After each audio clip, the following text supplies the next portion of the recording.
So usually, the fall happens at the end of the story, but this one happened way, way at the beginning.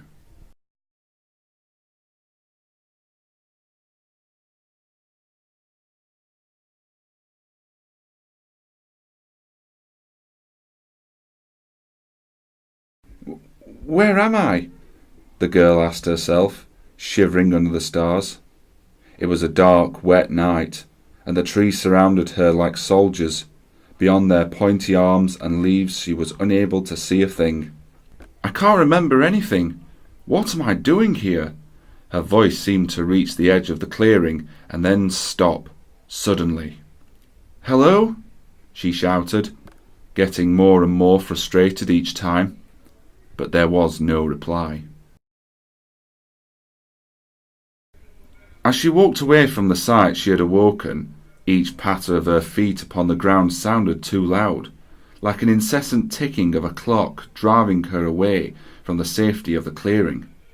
With every step the girl felt like the rain got heavier, and she could have sworn there was a faint sound of crying somewhere in the forest.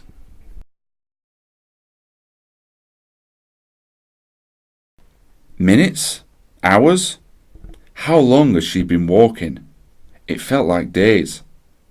Hello? Hello? Each time her only reply was the wind. She passed so many weird and wonderful sights as she walked that it almost felt like a dream. There were mushrooms that glowed, trees that were upside down, and flowers being used as houses for small creatures. It made her feel happier, and passed the time quicker than the journey may have otherwise. Then suddenly, the girl was out of the forest. There was a small village, but the streets were empty, and it looked as if every light were off, all except one. The candle outside the inn glowed brightly, like a beacon. So she went inside.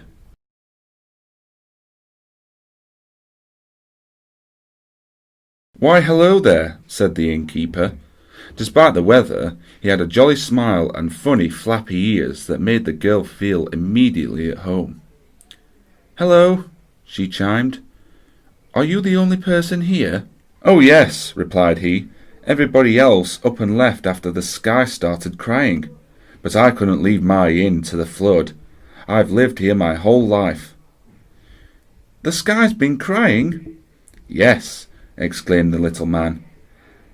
"Haven't you seen it, falling down to earth? Those are the sky's tears. It's been crying a lot." "Well, of course it has. Wouldn't you?" "Wouldn't I?"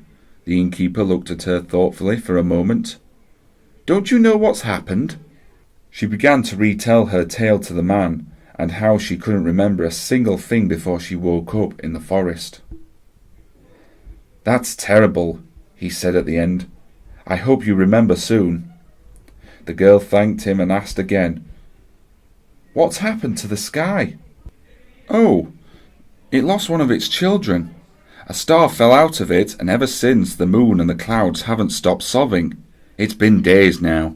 His words were somehow familiar to her, and with a growing sense of déjà vu, the girl realized that she was the star that had fallen from the sky.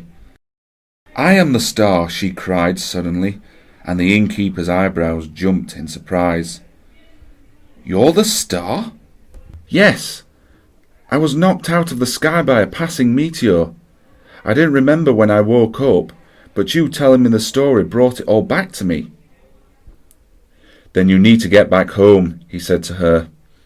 "There's a tree called the Giant, and legend says it's so tall it can reach the sky. If you go left when you head out the door and keep going straight, then you should reach it eventually."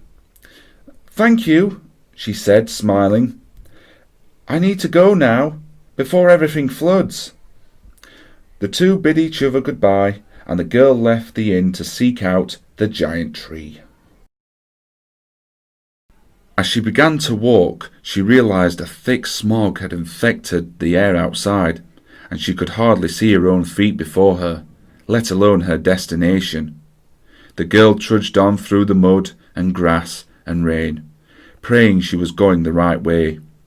Eventually, the fog began to disappear, until suddenly it had vanished all in a second, and before her stood the giant. There was something downright menacing about its size, and it looked faintly purple instead of brown, as many regular trees were. She began to fast approach the tree, and climbing its massive roots towards the trunk. The higher up she went, the louder the wind seemed to sound, and the stronger it appeared to grow. As she reached the height of the clouds, it felt like the wind could pluck her from the trunk and throw her back towards the ground. But the girl held on tightly, refusing to give up her home so easily. For a while her vision went completely white in the mist, but, struggling a little longer, she finally emerged under the dark blanket of the stars. "I'm here!" she yelled into the sky. "I'm here and I want to go home!"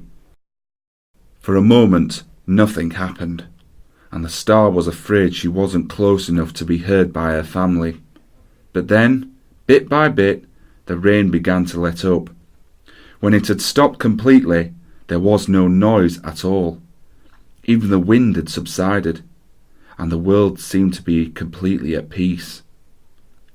The star began to notice that the sky seemed a little darker, and the moon and the stars were shining more brightly out in space. Gradually, a chorus of voices began, whispers at first, then gradually becoming shouts of joy, as the other stars cried out, "She's safe! She's come back to us!" Her body began to feel lighter, and she realized she was floating suddenly. With each shout she rose higher and higher into the sky, and began to shout back at them, to let them know that she was coming home.